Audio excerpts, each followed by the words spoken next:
And yesterday, I did a live stream talking about Chinese philosophy and kind of just, celebrating. Not celebrating, but just kind of like talking about some of the great things about Chinese culture as it was Chinese New Year 2 days ago, or Lunar New Year for the rest of us. I know people in some other parts of East Asia have strong feelings as far as Chinese New Year versus Lunar New Year. So I didn't want to make a I didn't want to make a any strong opinion on that. I just said simply, if you know someone is probably of Chinese ancestry or of the culture, it's probably better to say Chinese New Year. And if someone is from outside of the Sinosphere, the Sinosphere, then maybe say Lunar New Year. But kind of just know your audience. um, any case, what's up, Cat? What's up, Moonlit? So anyway, I started talking about the major Eastern philosophies, which are Confucianism, Taoism, and Buddhism. And also, I talked about how Buddhism, particularly Chan Buddhism, which is called Zen Buddhism in Korea and Japan, Chan Buddhism is an important component of Eastern martial arts because there's a connection between the virtues of Chan Buddhism and those of a warrior. Chan Buddhism is very close to some of the things taught in Stoicism. So that's why I think that's why it's always a lot of people in martial arts and traditional Asian martial arts have had an affinity for Chan Buddhism, as well as a little bit Taoism as well, especially if you take some of the more int- the so-called internal martial arts like uh, Tai Chi, Qi Kong, um, Singi, um, Bakwa. These are the so-called internal kung fu styles. I think they more uh, identify, at least as far as the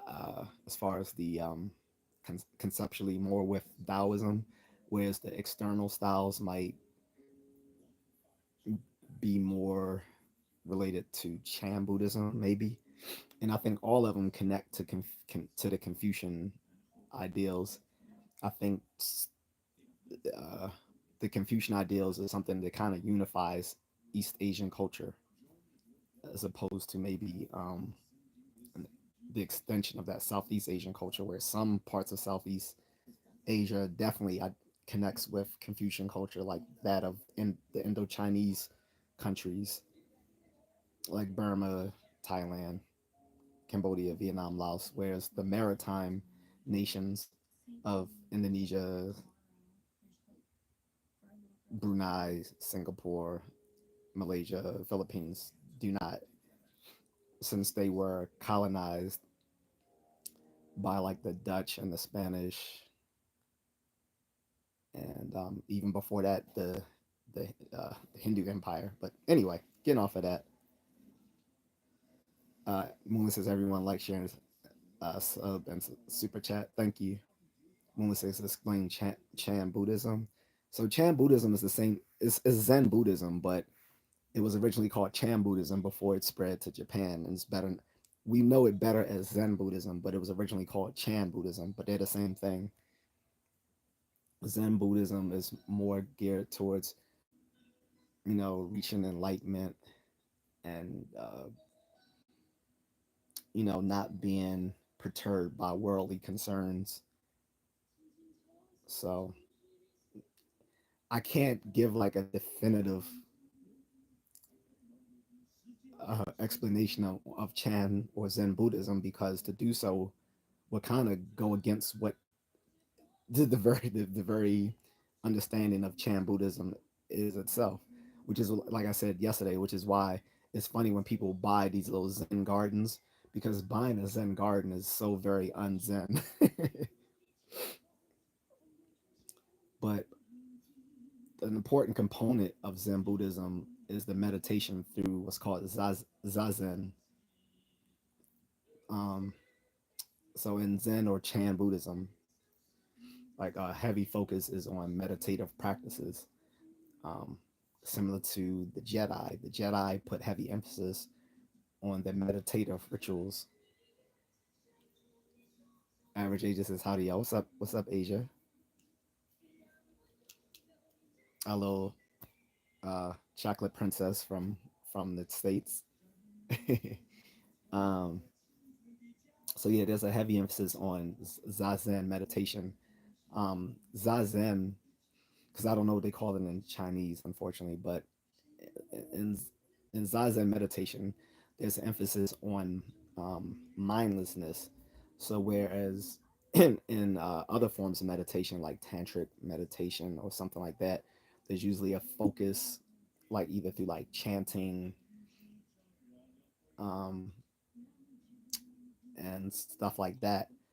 Um, Zazen is not tantric; is different from tantric meditation. In Chan Buddhism, the type of meditation is mindless meditation, where you're supposed to just kind of just let your mind wander and become just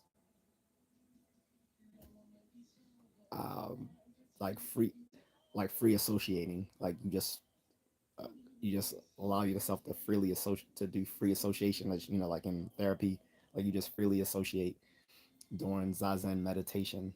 There's no focus on chanting or any sort of particular magical word or any on any particular there's no visualization uh methods of visualization like there are in other types of meditation. You just you just let your mind wander, like freely associating, and you concentrate on your breathing. Only so you let your mind wander as you just concentrate on your breathing. And through that, eventually Chan Buddhists would hope to reach enlightenment, which again, I don't know what they call it in Chinese, but in Zen Buddhism, they call it Satori.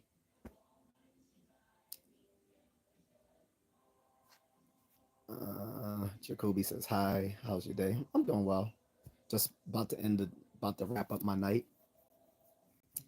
Mona says, "Chanting is important because of the vibration and breathing." Yeah, but like I said, that's not Chan Buddhism. That's in tantric meditation. Zen, Zen Buddhism, Chan Buddhism doesn't use tantric meditation. It's all about mindless meditation, concentrating on your breathing while you let your mind freely associate.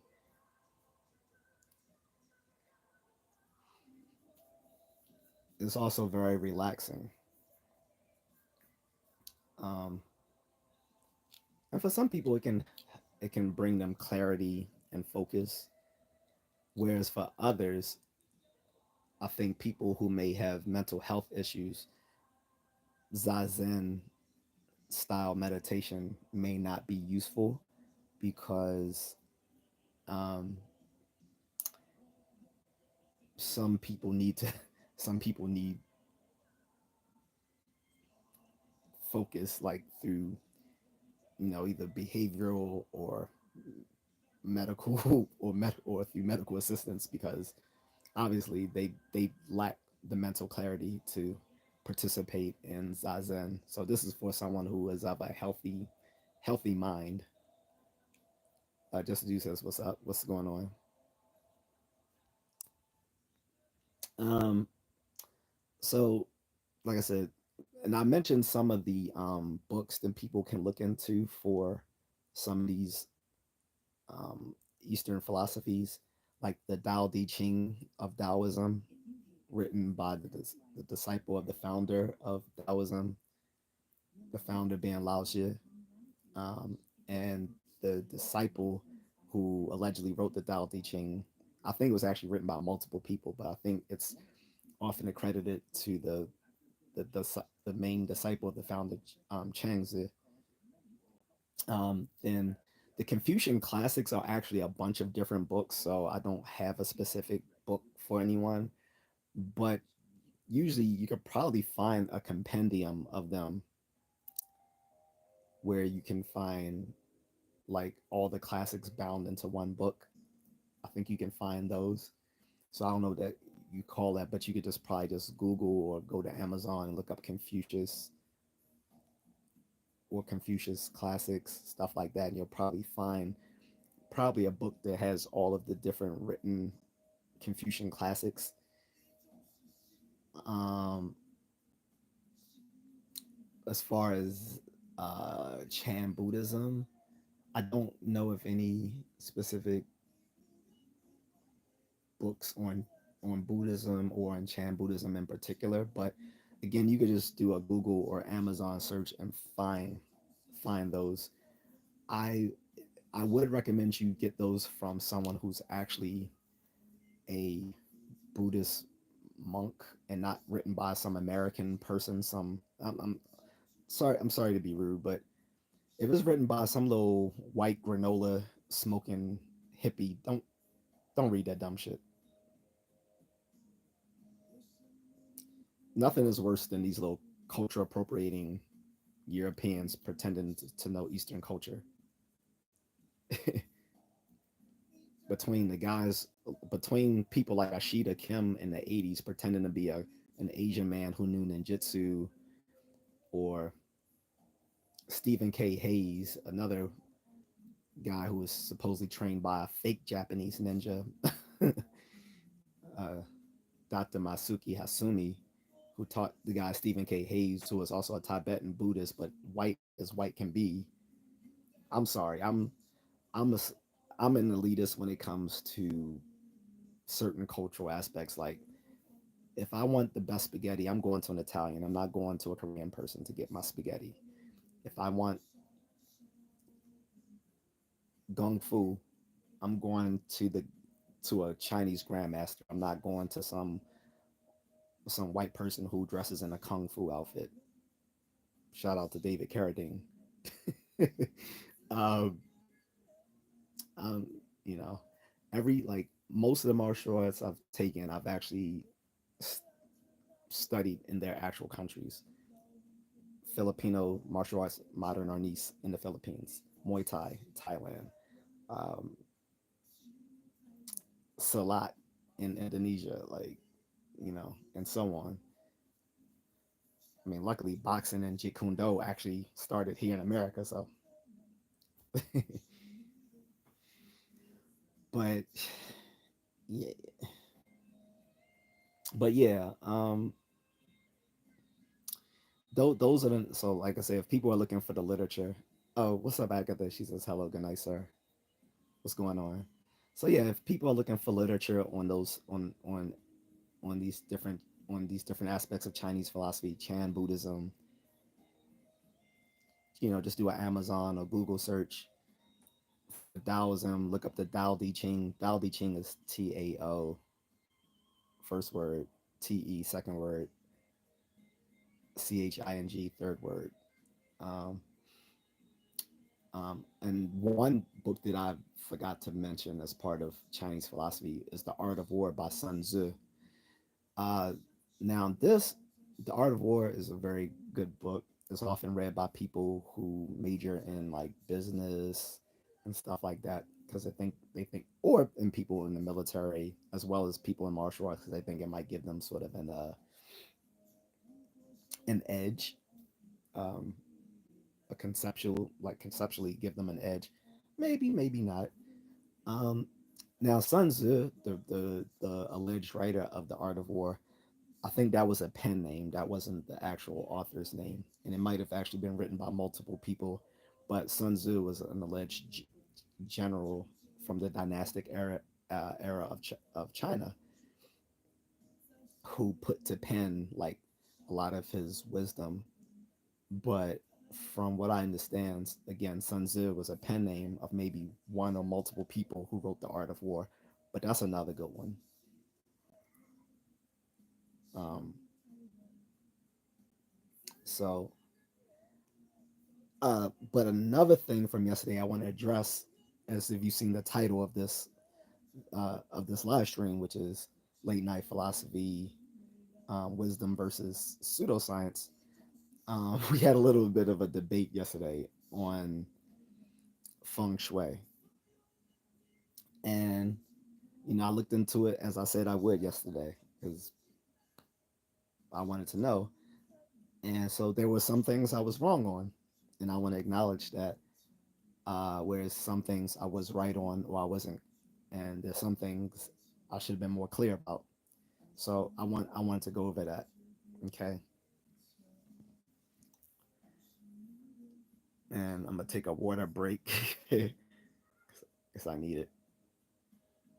Um, just mess with the filter here, making sure I'm getting all my messages. Yep, yep, yep, yep. Good, good, good to go. So,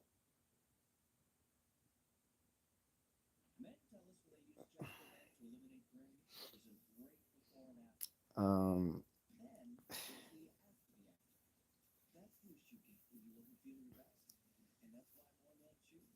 so like I said, one of my friends and moderators, uh, Catherine, who you guys see in this chat room, brought up feng shui, and I was at pains to. I wanted to be fair, but at the same time, I just wanted to be frank, since one of the markers of my channel is that I ex, is that I wanted to the uh, spread the tool of skepticism to folks, so that people can be better thinkers and make better decisions in their lives. And so, you know, feng shui is a pseudoscience, and I want to be clear about that. It is a pseudoscience, but also I got some things wrong about it, and I want to clear that up. So one of the debates was the origins of feng shui, like as far as the age of it. Now, one thing to be clear is, regardless of the age of the belief system, um, because something is ancient does not make it a good thing necessarily. This is this is sort of this is sort of a hallmark of pseudoscientific thinking, is thinking that ancient knowledge somehow holds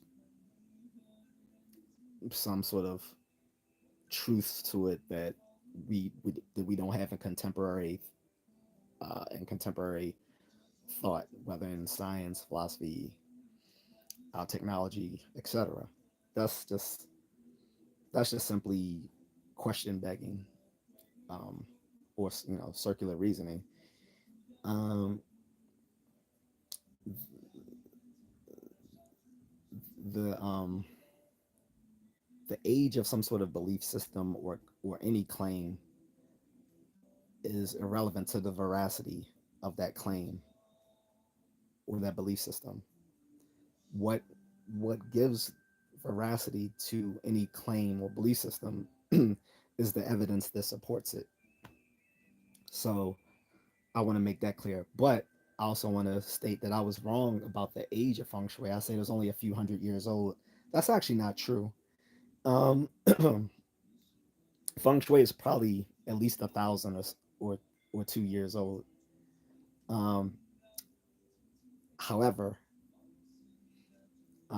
it was stated that it goes back to 5,000 BC, and there's no evidence of that. So that's another thing. There's no evidence that it goes to 5,000 BC. As far as historians and other experts on the matter have talked about, we don't know the actual age of feng shui. Not to mention it has changed over time. Like when I when I mistakenly yesterday said that feng shui is only a few hundred years old, What I should have said is that what we understand today as feng shui is only a few hundred years old, but the core principles of feng shui probably dates back thousands of years. Again, it doesn't date to 5000 BC because that would be older than human civilization itself. Also, I want to make clear too, because some people got confused in this. When I say human civilization is only 6,000 years old, I'm not saying humanity is only 6,000 years old. That's a biblical claim. I'm saying it is, and it's actually kind of funny that the biblical claim that human civilization is only 6,000 years old aligns. I mean, that humanity is only 6,000 years old, or the world itself aligns with how the age of human civilization. I think the reason that the Bible claims the world is only 6,000 years old and human civilization is only 6,000 years old is not a coincidence, because that's when we first started, you know, recording, you know, our history, our culture, our arts, our wisdom, our religion, everything. This, the oldest known civilization is still Sumeria, although there has been evidence that there may have been some pre civilization establishments in ancient Turkey. Um, but aside from pre pre civilization uh, constructions they found in ancient parts of Turkey, uh, civilization as we know it, the first we know is in Sumeria, which is part of the Mesopotamian region. So you had, the Sumerians, the Babylonians, the Mesopotamians, the Assyrians, yada yada yada.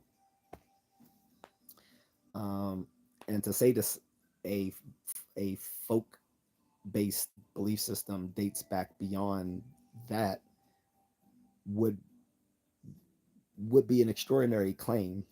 And as we know from the legendary astronomer Carl Sagan, extraordinary claims require extraordinary evidence. This is one of the this is one of the things that skeptics like myself want to drill into people. Extraordinary claims require extraordinary evidence. There is no clear evidence that feng shui dates all the way back to 5000 BC.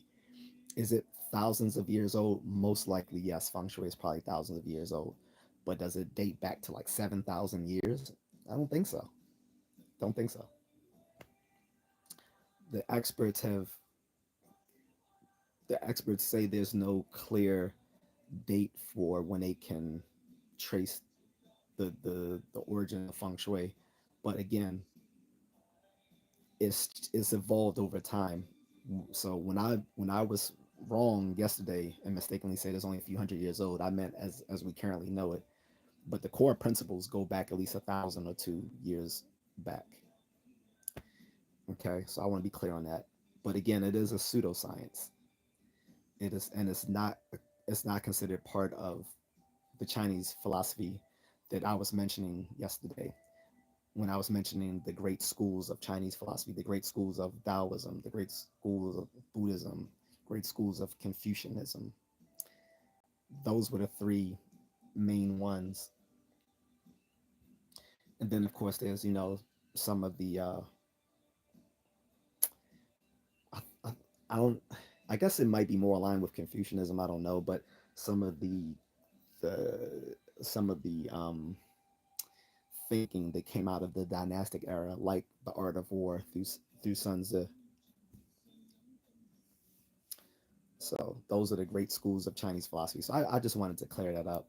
And then if you guys want, we can talk more specifically about pseudoscience versus wisdom. And pseudoscience itself falls under the is a subset of what we can consider maybe pseudo wisdom.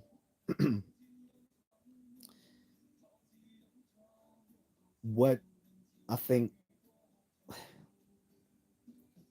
what distinguishes pseudoscience from maybe just poorly done science, or from philosophy, or from just speculative thought, is that pseudoscience, unlike those other things, have already been falsified, but they're still is still being um, praised as if it has merit.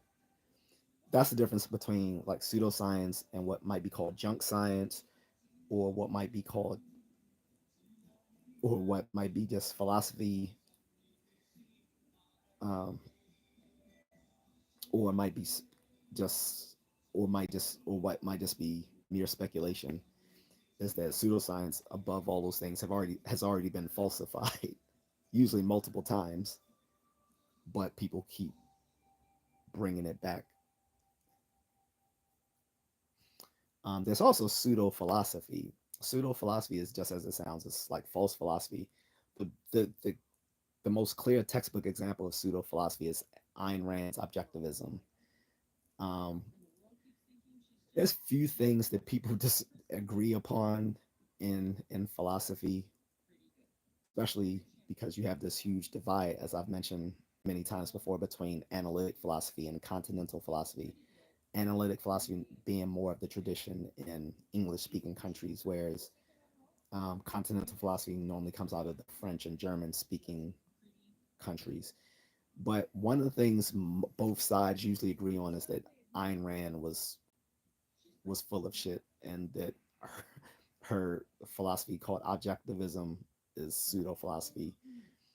She was not even a professionally trained philosopher. She did, I think she did either an undergrad in philosophy or she took a class in philosophy. She was not a trained philosopher. It would be like me. I actually do have a degree in philosophy, but it would be like me calling myself a philosopher or philosophy professor after I have just done doing a undergraduate degree in it.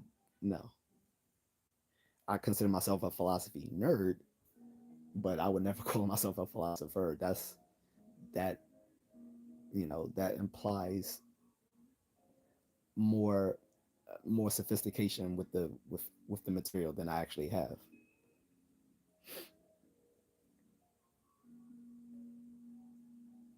Is everybody tracking? I see no comments, which is fine because, like I said, I'm if not, I can end this early. I'll probably just get myself a bite to eat to help me go to sleep and night night. so that's that's where I am, guys. I just wanted to kind of retread what was stated yesterday. Captain says it's quiet in here. Yeah, I see. That's fine with me. Like I'll just end this. I just wanted to kind of touch upon yesterday. But like I said, you know, this is the year of the snake, specifically the year of the fire snake, because in Chinese astrology, not only do you have the 12 zodiac signs, and again that's wrong because all astrology, which no matter which type of astrology, European, Chinese, whatever, they're all wrong. Indian astrology, native indigenous ancestry astrology, they're all wrong because they think there's only 12 signs in the zodiac. There's 13 zodiac signs, not 12. So all of them get them wrong. But anyway, in Chinese astrology, there's 12 zodiac signs, but there's also five universal elements. Those being uh, earth, wood, fire, water,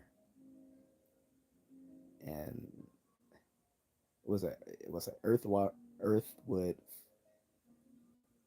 fire, water, and metal. I mistakenly said air, but but in Chinese astrology, air is not one of the basic elements. It's actually metal, so I got that wrong. so apologies for that. Captain says thank you, no problem. Asia says I'm just listening. So yeah, so I'm gonna just restate what I said, then I'm gonna go if there's no other comment. But yeah, basically, like I said, the great schools of Chinese philosophy were the Confucian classics, right? Um, Taoism, and Chan Buddhism, because Buddhism started in, obviously in India with um, the Indian prince Siddhartha Gautama, assuming he actually existed. I don't know the historicity of Siddhartha Gautama because again, in the problem in Asian culture, there's not a heavy emphasis on claims actually being supported by hard evidence, but that's a problem for another day. But yeah, but what did originate in China was Chan Buddhism, which is sometimes better known as Zen Buddhism, but they are the same thing. Okay. Just like, by the way, like when people talk about Kempo, well, particularly Shirinji Kempo, not American Kempo, started by Ed Parker Jr., but Chinese Kempo, or what's called Shirinji Kempo in Japan, is actually Shaolin Kung Fu that was brought to Japan. So if you ever hear people talk about Chinese Kempo or Shirinji Kempo, that is actually Shaolin Kung Fu that was practiced in Japan. So it's considered separate from karate. So during during the feudal era of Japan, in the I forget exactly which period, there was a high value placed on Chinese culture, and so a lot of things were brought. A lot of things we think of Japanese were actually Chinese that were brought over because they like at one time, Japan was actually uh, a contributory country to imperial China.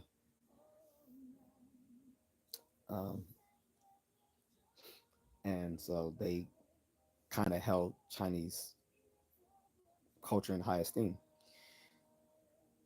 Karate was brought over from from China. Karate, which is seen as like emblematic Japanese martial art. Like karate itself, the name originally meant the Chinese hand. Most people don't know karate meant the Japanese hand. It was originally just te or hand, but when Okinawan masters brought it to the to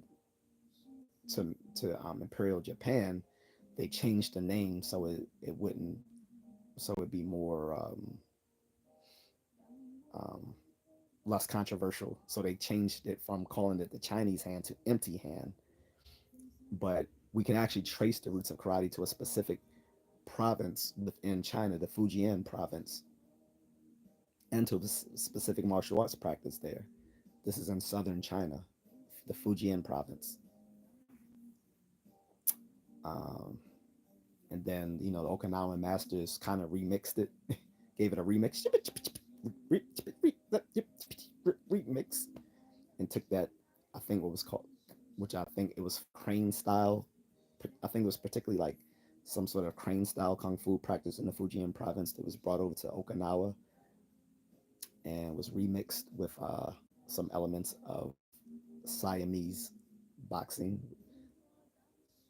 which was like the precursor to what became Muay Thai and Muay Bland, as well as elements from the Philippines, like the weapons, like most of the classical karate weapons, which are called kabuto because it was separated from, in modern karate. The weapons were considered a separate thing, whereas in classical Okinawan karate, the weapons were part of the martial art because Okinawan karate was a complete martial art that didn't just have striking. It had weapons, it had grappling, it had cross training and strength and conditioning. Um, and anyway, so Okinawan karate took, kung fu from the Fujian province of China, which I think was some sort of crane style kung fu. I may be wrong on that. Mixed in some elements of Siamese boxing because at the time Okinawa is sort of like a hub of trading in that part of the world. So they also intermingled with the Philippines as well and brought in Philippine weapons like the nunchaku. That's actually originally a Filipino weapon. The tonfa, that's originally a Filipino weapon. Um, the sai, yes, the Teenage Mutant Ninja Turtles, the sai that Raphael uses, originally a Filipino weapon. And a few others. Um, what changed between the Okinawan classical karate, sometimes called Goju Ryu karate, or sometimes called Okinawan Kempo. Because again, remember, Kempo was like the Japanese word for kung fu. So Okinawan Kempo or Goju Ryu karate. Um, when it got brought to the mainland by one of the founders, Gichin Funakashi, uh, again they changed the name. Well, they changed the meaning of karate to mean empty hand, and then the founder of modern karate, Gichin Funakashi, his son had practiced savat, which is French kickboxing, and he actually blended savat into Okinawan karate, creating what is called modern karate. So this is you'll see this difference if you actually watch the original Karate Kid. If you look at the differences between how Daniel LaRusso fought and how Cobra Kai fought, Cobra Kai were actually doing Korean karate. Okay, um, but um, Miyagi Do or Okinawan karate that LaRusso was doing from Mr. Miyagi, that was like Goju Ryu karate, which is Okinawan. You notice there was no jump kicks, no high kicks, no spin kicks, all that sort of fancy stuff. That actually came from French savate kickboxing. Um, and that was mixed into Japanese karate. Um, and like I said, so the founder of modern karate, Gichin Funakachi, founded uh, Shotokan, Shotokan karate, which is the most widely practiced style of karate, Shotokan karate. And Shotokan karate, this is when you bring in the high kicks, the jump kicks, the fancy spin kicks that comes out of Savat from France. So karate was one of the earliest hybrid martial arts, but its roots are in China from the Fujian province. Okay, so a lot of East Asian culture stems from China, and a lot of people, obviously a lot of people have feelings on that on both sides. But we should be intellectually honest about those sort of things. We can acknowledge the roots while also acknowledging that it further developed in those other countries independently of its roots. Same thing with these Eastern philosophies, many of which developed in China, Chan Buddhism, which we better know now as Zen Buddhism, Taoism, Confucianism. And like I said, there are some folk belief systems there, but I don't consider those philosophies because they're not they're not systematic uh, systems of thought so much as maybe proscriptions on how to live life. But if that's the case, we can call anything a philosophy that, and some people do. Some people call almost anything a philosophy where we can um, talk about certain ideals or ideologies and conceptualizations of ways to do things. And we see that in everyday speech, right? When people say, "Well, here's my philosophy," which means which is just a another way of saying this is what I believe. But philosophy is not just a matter of belief systems. It's something more systematic than that. There's a logic to it. So I've ranted enough since no one, I think everyone's just listening or fell asleep or dipped off. So I'm going to dip off myself unless anyone has any questions, queries, criticisms, want to add to that or whatever. If not, I can go. And if people are watching this on replay, which I hope people are, um, you can leave it in the comments too, and I'll answer those. And if you want to support me, guys, you can always sign up for my memberships. It starts at $199, so it's less than a Happy Meal. Although I'm not gonna lie, I like a Happy Meal myself. um, but you know, if people want to support me, they can always sign up for a membership, or you can drop me a super thanks. And my Cash App is in the link on my description. But other than that, I'm gonna go, guys. It's late for me. Got up at 4:30, so yeah, tired. Average Age says, "Have a good night." Thank you. Good night to everyone else. Um, I have a good day to the rest of you on the other side of the world. I'm gonna dip out. I hope you guys can hear the little classical Chinese music in the background. And if I didn't say it already, or you didn't hear me say it yesterday, happy Chinese New Year, happy Lunar New Year, Gong Kai Fat Choi. And again, I know I'm not saying it correctly, and I think that's the Cantonese way of saying it. I don't know the Mandarin way to say it. Sorry. I think I actually did try the last year. I think I did try to pronounce it in the Mandarin, but again, I know I don't know how to pronounce it correctly. So, all right, guys. Good night. Have a good one.